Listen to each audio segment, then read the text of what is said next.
አብዛኞቻችን ጥቂት የሚሆን ብዙ ገንዘብ እናገኛለን፣ ነገር ግን ምንም የተለወጠ ነገር የለም። በቃ የነሱ ህይወት እንደዚህ፣ የኛ ህይወት ደግሞ ልክ እንደዚህ። ታዲያ ይሄ ለምን ሆነ ብላችሁ አስባችሁ ታውቃላችሁ? እኔ ግን እንዴት ሊሆን ቻለ ብዬ ራሴን ጠየቅኩ እና ብዙ ማሰብና ሪሰርች ማድረግ ጀመርኩ። ከዛም በዚህ ዙሪያ የተጻፉትን መጻሕፍትና ቪዲዮዎችን መመልከትን ተያዝኩት። በመጨረሻ ከብዙ ድካምና ልፋት በኋላ ሚስጥሩን አገኘሁት። እሱም አሁን ከሁሉም ዋና ዋና የምላቸውን 5 የገንዘብ ስትራቴጂዎችን ልነግራችሁ ነው። ታዲያ እናንተስ ለማወቅ ዝግጁ ናችሁ? ዶንት ሴቭ ማኒ፣ ገንዘብ አትቆጡ። ምን አልተጽኖ አለው ሳይሆን ስኬት ማለት አካባቢ ሊለይ አይችልም። አካባቢ ሌላ ጉዳይ፣ ስኬት ሌላ ጉዳይ አይደለም። በዙሪያ ያሉ ሰዎች ይሆን ነገር ስትጀምር ፖስቲቭ ነቀፌታ ለማለት ይከብዳል፣ ግን እየቀለዱም ቢሆን ይነቅፉሃል፣ ይቀለድብሃል። አሚን ላይ አንተ ተነስተህ ስትሄድ የነሱ መጫወት ይታያል። 10,000 ብር ነው የአንድ ኢትዮጵያዊ አቬሬጅ የወር ደመወዝ። ይህንን ብር ለ8 ዓመታት ያህል ምንም ነገር ሳይበላ ሳይጠጣ ሳይለብስ ባንክ ውስጥ ቢያስቀምጠው በ8 ዓመት ውስጥ የ1 ሚሊዮን ብር መኪና መግዛት ይችላል። It's a game. Money is a game. And the great thing about any game is the following thing. Many of you grew up like I did, not rich. 17 years old, you're ambitious. And you want to make it. ሃብታም የመሆን ሚስጥር። መጀመሪያ እስቲ አንድ ጥያቄ ልጠይቃችሁ እና መልሳችሁን ኮሜንት ላይ ጻፉልኝ። እስቲ በኢትዮጵያ ውስጥ ከ200 ሚሊዮን በላይ ሰዎች ይኖራሉ። ከነዚህ ውስጥ በትንሹ 10 ሚሊዮን የሚሆኑ ሰዎች እርስ በርሳቸው 100 ብር እየተሰጣጡ ለምን ሃብታም አይሆኑ? ያው ለጥያቄ ያክል ነው። ለማንኛውም ወደ ዋናው ሀሳብ እንግባ። እሺ፣ በእርግጠኝነት አሁን እኔ እናንተን ሃብታም ለመሆን ምን ያስፈልጋል ብዬ ቢጠይቃችሁ ገንዘብ፣ ኢንቨስትመንት፣ ስራ፣ ውርስ፣ ወደ ውጭ ሀገር መሄድ ምናምን ልትሉ ትችላላችሁ። ብዙ ሰዎችም ይሄን ነው የሚመስላቸው። ግን እነዚህ ሁሉ ልክ ሊሆኑ ይችላሉ። ነገር ግን ከነዚህ ሁሉ በፊት ማወቅ ያለባችሁ ነገር አለ። እሱም የገንዘብ ማኔጅመንት ነው። ያው ስትሰሙት በጣም ቀላል ነገር ሊመስላችሁ ይችላል። ነገር ግን ካወቃችሁበት ህይወታችሁን የሚቀይር ትልቅ ነገር ነው። አሁን ካላችሁበት ነገር ራሱ 5 ስቴፕ ወደፊት ይወስዳችኋል። እኔ ራሱ ካዩዋቸው ቪዲዮዎች ውስጥ ሁሉም ስለ ገንዘብ ማኔጅመንት አስፈላጊነት ይናገራሉ። እናም ይህ ቪዲዮ አሁን ባይጠቅማችሁ ራሱ የዛሬ 10፣ 20፣ 30 ዓመት ድረስ የሚጠቅማቸው ስትራቴጂዎች ናቸው። ያው ሃብታም መሆን ከፈለጋችሁ ማለት ነው። አሁን እንጀምር። የመጀመሪያው መኒ ኢትስ ጌሚንግ፣ ገንዘብ ጨዋታ ነው። Money is a game.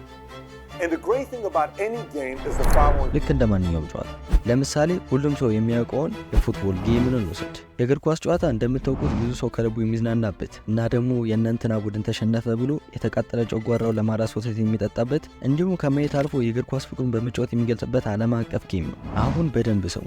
ገንዘብ የእግር ኳስ ጨዋታ ቢሆን ሃብታም መሆን የሚፈልጉት ደግሞ ታዳጊ ተጫዋቾች ቢሆኑ፣ ሀብታሞቹ ደግሞ ኮከብ ተጫዋቾቹ ቢሆኑ ብላችሁ አስቡት። አሁን እነዛ ታዳጊዎች ጎበዝና ኮከብ ተጫዋቾች ለመሆን እንዲሁም ከሌሎች ተሽሎ ለመገኘት አንደኛ ብዙ ትሬኒንግ ማድረግ ይኖርባቸዋል። ሁለተኛ ብዙ ጨዋታዎችን በመጫወት ልምድ ማካበት አለባቸው። ሶስተኛው ደግሞ ይሄን ሁሉ ለማድረግ ጊዜያቸው መስዋዕት ማድረግ አለባቸው ማለት ነው። ይሄን ሁሉ ካደረጉ የሚፈልጉትን ግብ ማሳካት ይችላሉ። እስቲ ይሄን ወደ ገንዘብ የመጀመሪያው ስለ ገንዘብ ወይም ስለ ስኬት ከመጻሕፍቶችም ሊሆን ይችላል ወይም ደግሞ ከቪዲዮዎችም ሊሆን ይችላል ብቻ እናንተ ይጠቅመናል ብላችሁ ከምታስቡት ከማንኛውም ሪሶርስ እውቀትን ማግኘት አለባችሁ። ሁለተኛው ያን ያገኛችሁትን እውቀት ደጋግሞ በመሞከር ልምድ ማግኘት አለባችሁ። ሶስተኛ እውቀቱንም ለመሰብሰብ ልምዱንም ለማግኘት ጊዜያችሁን መስዋዕት ማድረግ አለባችሁ ማለት ነው። እኔ ለምሳሌ በፉትቦል አደረኩት እንጂ እናንተ በምትፈልጉት ጨዋታ መውሰድ ትችላላችሁ። በአጠቃላይ ይህ ማለት ስለ ገንዘብ እውቀቱ ካላችሁ ልምዱ ካላችሁ ጊዜያችሁን ኢንቨስት ካደረጋችሁ በቃ ያለ ጥርጥር እናንተ የጌም አሸናፊ ትሆናላችሁ ማለት ነው። ሁለተኛ ፕሌስ ወይም ኢንቫይሮንመንት ተጽኖ አለው ሳይሆን ስኬት ማለት አካባቢ የቀለዱም ቢሆን ይነቅፉሃል፣ ይቀለድብሃል።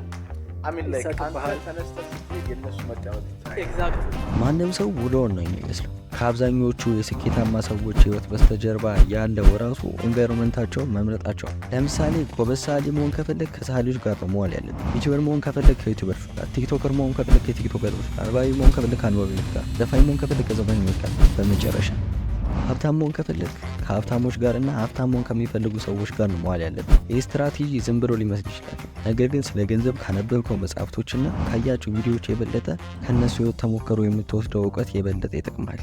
ወደ ቀጣዩ እንሂድ።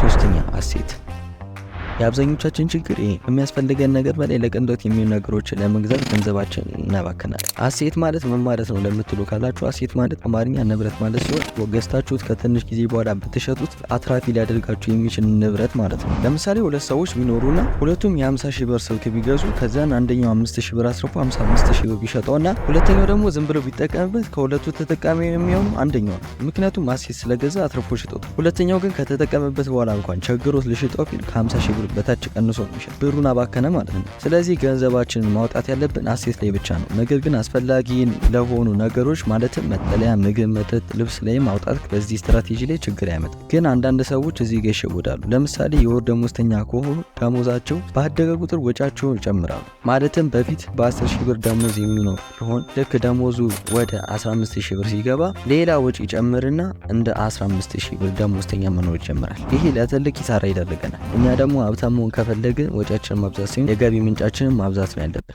አራተኛ ሴቪንግ ቆጥቡ።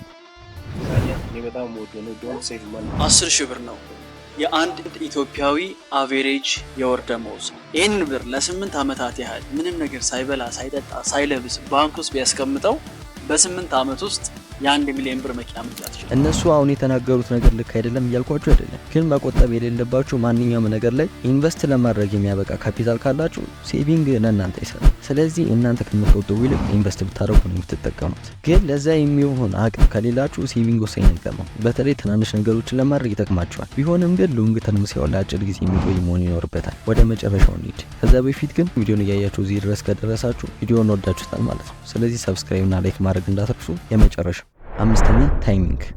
እስኪ በህይወታቸው ስኬታማ የሆኑ ሰዎችን ካያችሁ በአንድ ጊዜ እዚህ ደረጃ ላይ አልደረሱ። ቀስ በቀስ ነው እያደጉ የሚመጡት። እናንተም አሁን ያየናቸውን ስቴፖች ተጠቅማችሁ በአንድ ለውጥ አመጣለሁ ማለት ዘበት ነው። እስቲ በሀገራችንም ብለውም በዓለም ላይ ያሉ ሀብታም የምንላቸውን ሰዎች ተመልከቷቸው። ኦልሞስት ጎልማሳ ከሚባሉት እድሜና ከዛ በላይ ናቸው። ግን ስገምት አሁን የሚያውቁትን ነገር ከዛ ላይ 10 ዓመት በፊት አውቆት ቢሆን ኖሮ አሁን ካሉበት ደረጃ 10 እጥፍ ይሄዱ ነበር። እናም የነገርኳቸውን የገንዘብ ሩሎች በእርግጠኝነት ልትረዱት የምትችሉት ከዛሬ 10 ወይም 20 ዓመታት በኋላ ሊሆን ይችል ነበር። እናም ይህን ቪዲዮ ስታዩ በህይወታችሁ ከምታገኙት ልብ 10 ወይም 20 ዓመት ቀድማችሁ እንዳወቃችሁት ልትረዱት ይገባል። ሮው ዊዝ ሚ ቻው።